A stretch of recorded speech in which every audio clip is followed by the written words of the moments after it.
बच्चों को घुमाने फिराने जाती तो ड्राइवर को भी साथ ले जाती, जो खुद खाती उसे भी खिलाती। ड्राइवर भी बच्चों पर जान छिड़कता। रात होती तो बेफिक्र होकर ड्राइवर को क्वार्टर में सुला लेती। लेकिन एक रात क्वार्टर की छत चोने लगी तो ड्राइवर को बोला, आज मेरे कमरे में सो जाओ, मगर उस रात होश उड़ गए।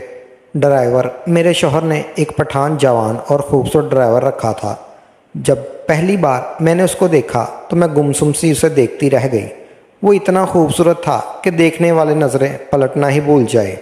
और मैं हुस्न परस्त औरत थी, खुद भी हसीन थी, मगर मेरा शौहर ज़रा भी प्यार ना था। हमारे यहाँ रवाज था कि शादी के बाद ही दुल्हन दुल्हा को देखती है। ना तस्वीर दिखाई जाती थी और ना ही हमारी रजामंदी पूछी जाती थी। ये सब फैसले हमारे बड़े ही करते थे।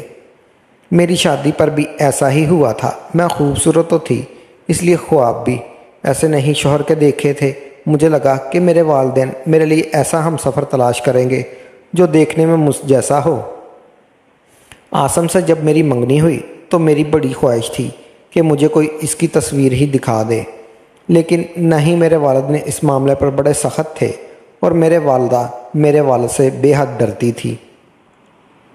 उनसे ये नहीं कह सकती थी कि आसम की तस्वीर ही मंगवा दे। लेकिन मेरी बड़ी बहन जो आसम को देख कर आई थी उसकी बड़ी तारीफ़ें कर रही थी। फिर मेरी बड़ी दोनों बहनों के शौहर खुश शक्ल थे, मेरी बहनों के साथ उठते बैठते जचते थे। मैंने सोचा, जाहिर है मेरे वालिदैन ने भी ऐसा ही शौहर तलाश किया होगा। शादी पर हमारे यहाँ यह रस्म भी थी कि दुल्हन का घूंघट निकाल कर ही उसे दूल्हे के साथ बिठाया जाता था। इसलिए अब तक आसम को देख ही नहीं पाई। ससुराल पहुंची तो मुझे कमरे में लाकर बिठा दिया गया। रात को ही आसम कमरे में आए। मैं घूंघट के अंदर ही शर्माई शर्माई सी बैठी थी। लेकिन जैसे ही उन्होंने मेरा घूंघट उठाया, मैं ये देखकर अपनी नज़रें चुरा गई थी। मुझे लगा मेरा दिल जन से टूटा है। आसम मेरे तसव्वुर से बिल्कुल बरक्स थे। सांवली रंगत, बेदे नैन नक्श, सामने के दो दांत मुस्कुराने से बाहर साफ नुमायां हो रहे थे।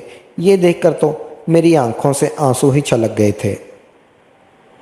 जब ने मेरे हाथ पकड़ा तो अपने सफ़ेद दूधिया रंगत वाली कलाई मुझे आसम के सांवले हाथों में बुरी सी लग रही थी। मैं ये सोचने लगी कि आखिर मेरे माँ बाप ने आसम के अंदर देखा क्या था। मैं कैसे इस शख्स के साथ ज़िंदगी गुजारूंगी। मेरे यूं रोने पर आसम मेरे रोने की वजह पूछने लगे। मैं क्या वजह बताती, जो असल वजह थी। अगर वो बता देती तो मुझे शायद छोड़ ही देते। इसलिए मैंने कहा, घर वालों से उदास हूँ। हमारे यहाँ तलाक का भी कोई तसव्वुर ना था। दुल्हा पसंद हो ना हो, लड़की को बस वही ज़िंदगी गुजारनी पड़ती है जहाँ उसके वालिदैन उसकी शादी कर देते हैं। मैं भी जानती थी कि अब जो कुछ भी है, आसम ही दिल मिले ना मिले, नसीब तो मिल ही चुके थे। चंद दिन बाद जब मैं अपने मायके रहने के लिए गई तो मैंने अपनी वालदा और बहनों से कहा कि आपने क्या देखकर मेरी शादी आसम से की। ये कहते हुए मेरे आंसू छलकने लगे थे।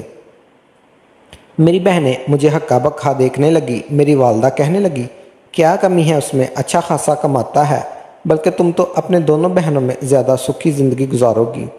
आसम का अपना बड़ा घर है, अच्छा खाता पीता है, गाड़ी है। तुम्हारी बहनों के शौहर तो किराए के घरों में रहते हैं। मोटरसाइकिल पर भी तुम्हारे दोनों बहनें शौहरों के साथ आती जाती हैं।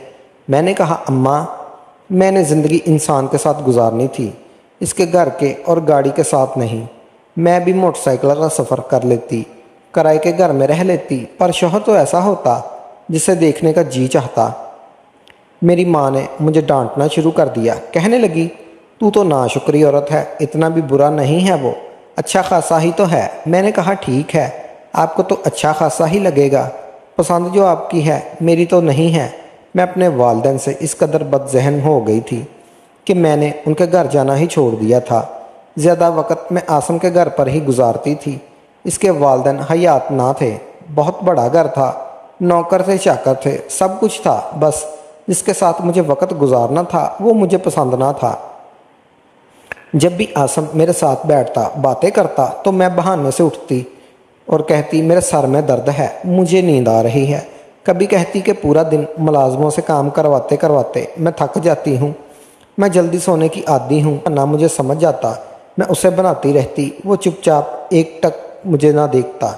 रहता, फिर बड़े प्यार से कहता, अच्छा ठीक है तुम सो जाओ, दिन भर की थकी हुई हो। मैं जितना इससे कतराती वो उतना ही मेरे पास आने की कोशिश करता। चंद माह गुजरने के बाद ही मैं उम्मीद से हो गई थी। ये वक़्त औरत के लिए ऐसा होता है कि वो खुशी से हवाओं में उड़ती फिरती है, और मैं रोने लगी थी। बड़ी मुश्किल से मैं एक बदसूरत शौहर को बर्दाश्त कर रही थी, और अब उसका बच्चा ज़ाहिर है वो भी ऐसा ही होगा। आसम बहुत खुश था, मेरा बहुत ख्याल रखने लगा। अब तो उसने मेरे लिए 24 घंटे की मुलाजमा भी रख दी थी ताकि मैं उठकर पानी का गिलास भी खुद ना पीऊँ। लेकिन मेरे शिकवे कभी ख़त्म नहीं हुए थे। मेरे घर बेटा पैदा हुआ था, लेकिन शुक्र था वो मुझ पर गया था, मेरी तरह ही खूबसूरत था, इसलिए मैंने उसे अपने बेटे से बड़ी मोहब्बत की। लेकिन उसके बाद जब मेरे घर दूसरा बेटा पैदा हुआ तो वो अपने बाप पर था, और मैं उसे हाथ भी नहीं लगाती थी। मुलाजमा से कहती थी तुम ही इसे संभालो। बहरहाल ये हुआ था कि मैंने दिल को समझा लिया था कि मुझे ज़िंदगी यूं ही गुजारनी है। जब तक कि वो ड्राइवर हमारे घर नहीं आया था, आसम ने मेरे और घर के लिए एक पठान ड्राइवर को रख लिया। जब मैंने उसे पहली बार देखा तो मैं अपने होश व आवाज़ खो बैठी थी। एक टिक में मैं उसे देखे जा रही थी, और वो शायद मेरी नज़रों से घबरा कर नज़रें चुराने लगा था। बार बार वो चोर आंखों से मुझे देखता।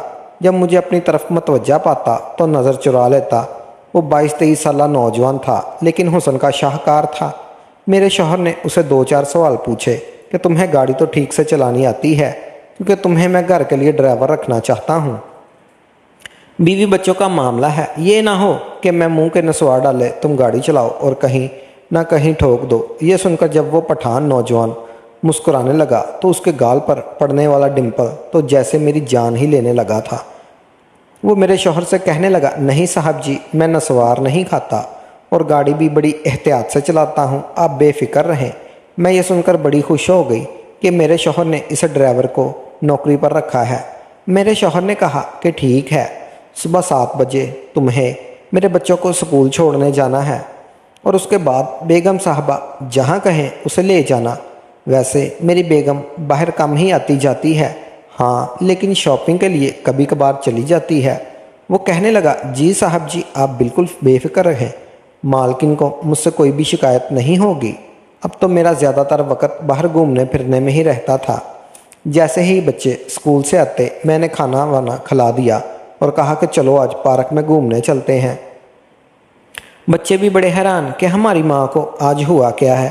कहाँ वो मेरी मिन्नतें करते रह जाते कि हमें कहीं ले जाएं, लेकिन मैं घर से बाहर निकलती ही नहीं थी। आज मैं उनसे खुद कह रही थी कि वो जल्दी से तैयार हो जाएं। मैं भी आज खूब दिल से थी। अच्छा सा कढ़ाई वाला चूड़ा पहना, मेकअप किया, बालों को भी खुला छोड़ दिया। जैसे ही मैं बाहर आई तो ड्राइवर अपने कंधे पर रखे रुमाल से गाड़ी का शीशा और गाड़ी साफ कर रहा था।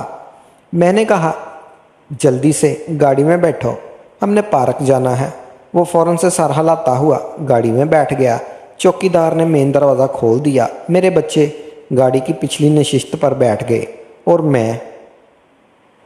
मैंने गाड़ी का जब फ्रंट डोर खोला तो वो पठान नौजवान ड्राइवर मुझे देखने लगा। कहने लगा, बेगम साहबा आप पीछे बैठ जाओ। मैंने कहा, क्यों, आगे बैठने में क्या मसला है? वैसे भी मुझे आगे बैठने की आदत है, इसलिए मैं आगे ही बैठूंगी। ये कहकर मैं आराम से उसके साथ बैठ गई, लेकिन मैंने महसूस किया कि मेरा यूं फ्रंट सीट पर बैठना उसे बिल्कुल अच्छा नहीं लगा।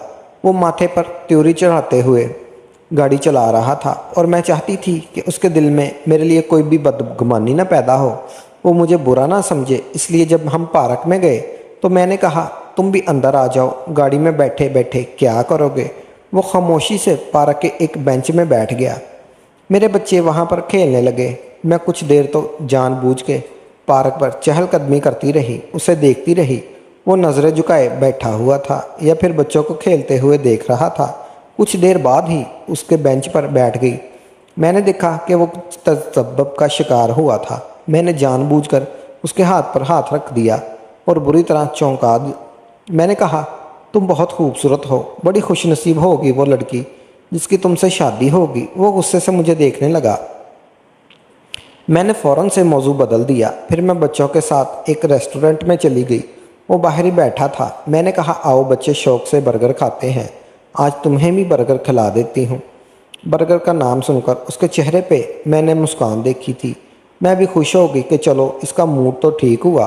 وہ فوراً سے گاڑی لاک کر کے ریسٹورنٹ کے اندر آ گیا، لیکن بیٹھا دوسرے ٹیبل پر تھا۔ میں نے ویٹر سے برگر لانے کو کہا اور اس ڈرائیور کے لیے بھی آرڈر کر دیا۔ میں نے دیکھا وہ بڑے خوش ہو کر وہ برگر کھا رہا تھا، ساتھ میں پیپسی کی بوتل بھی پی رہا تھا۔ میں سمجھ گئی کہ وہ کھانے پینے کا شوقین ہے، اس لیے جب بھی میں باہر جاتی کبھی اسے آئس کریم تو کبھی برگر، کبھی پیزا، کبھی کچھ نہ کچھ کھانے کا لالچ دیتی ہی رہتی تھی، اور وہ خوش رہتا اور اسے دو معنی باتیں بھی کرتی کہ مجھے وہ اچھا لگتا ہے۔ وہ چہرے پر ناگواری ڈالے میری باتیں سنتا تھا، لیکن میں نے نوٹ کیا تھا کہ وہ میرے بچوں کے ساتھ بہت محبت کرنے لگا تھا۔ ایک بار دوپہر کے 11 بجے ہی تیز بارش شروع ہو گئی۔ میں نے دیکھا کہ وہ بے حد پریشان تھا۔ کہنے لگا کہ آج میں بچوں کو جلدی ہی اسکول سے لے آتا ہوں۔ اگر میں نے ان کی چھٹی کا انتظار کیا تو سڑکوں پر پانی بھر جائے گا اور گاڑی بھی خراب ہو جائے گی، بچے پریشان نہ ہو جائیں۔ یہ کہہ کر ہی وہ فوراً سے بچوں کو لینے کے لیے چلا گیا۔ اس کا میرے بچوں کے لیے یوں پریشان ہونا مجھے اچھا لگنے لگا تھا۔ اب تو میں یہ کوشش کرتی کہ جیسے تیسے بھی عاصم مجھ سے بدگمان ہو جائے اور مجھے چھوڑ دے، تاکہ میں کسی نہ کسی طرح اس پٹھان ڈرائیور سے شادی کر لوں۔ عاصم اب تک یہ گھر اور اپنے بہت سی زمینیں میرے نام کر چکے تھے، اس لیے میں جانتی تھی کہ اگر وہ مجھے طلاق ہی دے دے تو میرے پاس ٹھیک ٹھاک دولت آ چکی ہے۔ مجھے خوبصورت لوگ پسند تھے، یا یوں کہہ لے کہ خوبصورتی میری کمزوری تھی، اور اس کی خاطر میں کچھ بھی کر گزرنے کو تیار تھی۔ چند دن بعد ہی ایک بار میرے شوہر کے نمبر سے فون آیا۔ میں نے فون اٹھایا تو کوئی اجنبی تھا۔ جو خبر اس نے سنائی پہلے تو میرا دل پکڑ کر بیٹھ گئی۔ وہ کہنے لگا آپ کے شوہر کا ایکسیڈنٹ ہو گیا ہے اور وہ ہاسپٹل میں ہیں۔ اس نے مجھے ایک ہاسپٹل کا نام بتایا اور فوراً سے کہا کہ آپ یہاں پہنچ جائیں۔ میں نے جیسے فون بند کیا فوراً سے باہر کی طرف لپکی۔ چند قدم میں نے تیزی سے بڑھائے، لیکن پھر ایک دم سے رک گئی۔ میرے دماغ میں ایک عجیب سا شیطانی خیال آنے لگا کہ اگر میرا شوہر ہاسپٹل میں ہے اور اس کا ایکسیڈنٹ ہو چکا ہے تو ہو سکتا ہے کہ وہ تشویشناک حالت میں ہو۔ جب ایک اجنبی کا فون آیا پھر میرے دل میں آیا اچھا ہوا کہ وہ مر جائے تاکہ میرا راستہ صاف ہو جائے۔ میں جان بوجھ کر اپنے شوہر کے پیچھے نہیں گئی۔ میں نے اپنا فون بھی آف کر دیا۔ میں نے سوچا کہ اگر میرا شوہر بچ گیا اور مجھ سے پوچھے گا تو میں کہوں گی کہ مجھے تو کسی کی کال ہی نہیں آئی، میرا تو فون ہی بند تھا۔ بہرحال کچھ دیر میں ہی اسی انتظار میں بیٹھی رہی کہ کب میرے شوہر کی موت کی خبر آئے کہ اچانک سے مجھے تیزی سے گاڑی گھر سے باہر نکلنے کی آواز آئی۔ میں فوراً سے اٹھ کے جب باہر لان میں آئی تو چوکیدار بے حد پریشان تھا۔ دروازہ بھی پورا کھلا ہوا تھا۔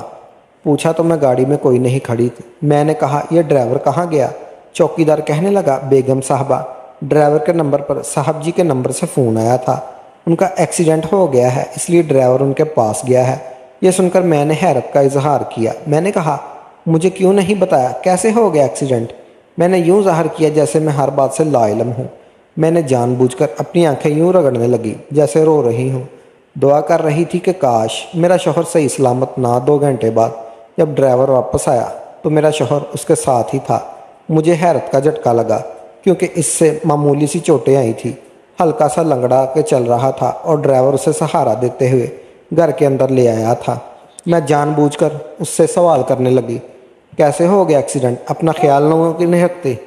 حالانکہ مجھے ذرا بھی اس کی پرواہ نہ تھی۔ مجھے تو یہ افسوس تھا کہ وہ زندہ بچ کر آ کیوں گیا۔ وہ کہنے لگا کہ ابھی کوئی جواب نہیں دے سکتا، میرے سر میں بہت درد ہے، ایسا کرو مجھے چائے بنا کر دو اور دوا بھی دو۔ میں نے اسے دوا دی، چائے بنا کر دی، یوں ہی ظاہر کرنے لگی جیسے مجھے اس کا بہت احساس ہے۔ اس کے بعد چند دنوں میں وہ ٹھیک ہو گیا۔ ایک دن مجھ سے کہنے لگا میں بیمار رہنے لگا ہوں، جو اس کے لیے اپنی باقی جائیداد بھی تمہارے نام کرنا چاہتا ہوں۔ اس نے چند پیپر مجھ سے سائن کروا لیے۔ میں تو خوش ہو گئی تھی، لیکن ایک بار مجھے موقع مل گیا۔ اس بار بارش رات کو برسی تھی۔ تقریباً 10 بجے ایسی طوفانی بارش ہوئی کہ میرے شوہر کا فون آ گیا کہ وہ فارم ہاؤس پر اپنے دوستوں کے ساتھ گیا تھا اور بری طرح سے پھنس گیا ہے، اس لیے ہو سکتا ہے کہ رات کو واپس نہ آ سکے۔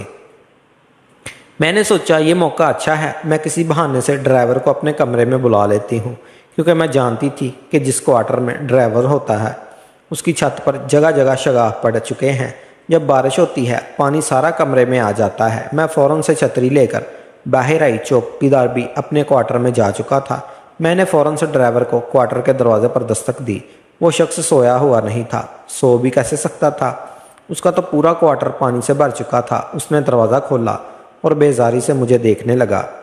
چھت سے پانی ٹپک رہا تھا اور وہ چارپائی کھڑی کیے ہوئے دیکھ رہا تھا کہ کب پانی گرنا بند ہو اور وہ لیٹے۔ میں نے کہا، او تمہارا تو سارا کوارٹر پانی سے بھر گیا ہے، ایسا کرو تم اندر آ کے سو جاؤ۔ وہ کہنے لگا، بہت شکریہ بی بی جی، کیونکہ مجھے نہیں لگتا رات بھر بارش رکے گی اور میں یہی سوچ رہا تھا کہ میں نے کیسے سوؤں گا۔ لیکن جیسے ہی وہ لاؤنج کے اندر داخل ہوا، میں نے اسے اپنے کمرے میں جانے کا اشارہ کیا۔ کہنے لگا، میں کیسے آپ کے کمرے میں سو سکتا ہوں؟ میں نے کہا، تمہارے صاحب فارم ہاؤس گئے ہیں اور رات گھر واپس نہیں آئیں گے۔ میرا کیا ہے، میں بچوں کے کمرے میں جا کر سو جاؤں گی، تم آرام سے میرے کمرے میں سو جاؤ۔ پہلے تو وہ کتراتا رہا، انکار بھی کرتا رہا، لیکن میرے بار بار اصرار کرنے پر وہ میرے کمرے میں چلا گیا۔ کچھ دیر میں بچوں کے کمرے میں بیٹھی رہی کہ اچانک سے میرے شوہر کی کال آ گئی۔ وہ کہنے لگا کہ راستے میں ہے، بس کچھ ہی دیر گھر پہنچ جائے گا۔ یہ سن کر پہلے تو میرا دل بڑا برا سا ہو گیا، لیکن پھر میرے دماغ میں ایک اور آئیڈیا آیا۔ میں نے سوچا کہ اس طرح میرا شوہر مجھے فوراً سے طلاق دے دے گا۔ میں فٹافٹ سے اٹھی اور اپنے کمرے میں چلی گئی۔ وہ ڈرائیور میرے بیڈ پر سو رہا تھا۔ جیسے ہی میں نے کمرے کا دروازہ بند کیا، وہ جھٹ سے اٹھ بیٹھا۔ مجھے یوں ہی کمرے میں دیکھ کر وہ گھبرا گیا۔ کہنے لگا، آپ کمرے میں کیا کر رہی ہو؟ مجھے پتا تھا کہ کچھ ہی دیر میں میرا شوہر یہاں پہنچ جائے گا، اس لیے میں اس کے ساتھ لگ گئی۔ وہ مجھ سے اپنا آپ چھڑوانے لگا۔ میں نے جان بوجھ کر اپنی بازو پھاڑ دیے اور یوں ظاہر کرنے لگی جیسے کہ وہ میرے ساتھ بدتمیزی کر رہا ہو، اور شور مچانے لگی۔ عین اسی وقت میرے شوہر نے دروازہ کھولا تو میں رونے لگی اور روتے ہوئے اپنے شوہر کے ساتھ لگ گئی۔ میں نے کہا، یہ ڈرائیور میرے ساتھ میرا یہ کہنا تھا کہ میرے شوہر نے ایک زوردار تھپڑ میرے منہ پر مارا۔ یہ دیکھ کر میں حیران رہ گئی۔ وہ ڈرائیور ہاتھ باندھے کھڑا تھا۔ میرا شوہر کہنے لگا، میں سب جانتا ہوں کہ تم میرے ساتھ کیا ڈرامہ رچا رہی ہو۔ میں نے سب کچھ اپنی آنکھوں سے دیکھا ہے، کیونکہ میں نے اس کمرے میں کیمرہ لگا رکھا تھا۔ مجھے پہلے ہی شک تھا کہ تم اس ڈرائیور کو اچھی نظر سے نہیں دیکھتی، اور پھر تمہاری ساری باتیں یہ ڈرائیور مجھے بتاتا تھا۔ تم کیسی کیسی اس پر مہربانیاں کرتی ہو، میں سب جانتا ہوں۔ یہ سن کر تو میں تشدد سی رہ گئی۔ میرے شوہر نے مجھے طلاق دی اور ساتھ میں یہ بھی کہنے لگا کہ جتنی جائیداد میں نے تمہارے نام لگائی تھی وہ میں تم سے واپس لے چکا ہوں۔ جس پیپر پر میں نے تم سے سائن کروائے تھے وہ پیپر آف اتھارٹی کے پیپر تھے۔ جب تم میری وفادار نہیں ہو تو پھر میرے کسی چیز پہ تمہارا حق بھی نہیں ہے۔ میں روتی دھوتی اپنے گھر چلی گئی تھی۔ مجھے آج اپنے آپ پر بے حد افسوس ہو رہا تھا۔ میں نے اپنی خود پسندی میں اپنا گھر اجاڑ دیا تھا۔ کاش کہ میں اپنے شوہر سے ہی محبت کرتی، اسے اپنی وفا دیتی، تو حالات آج کچھ اور ہوتے۔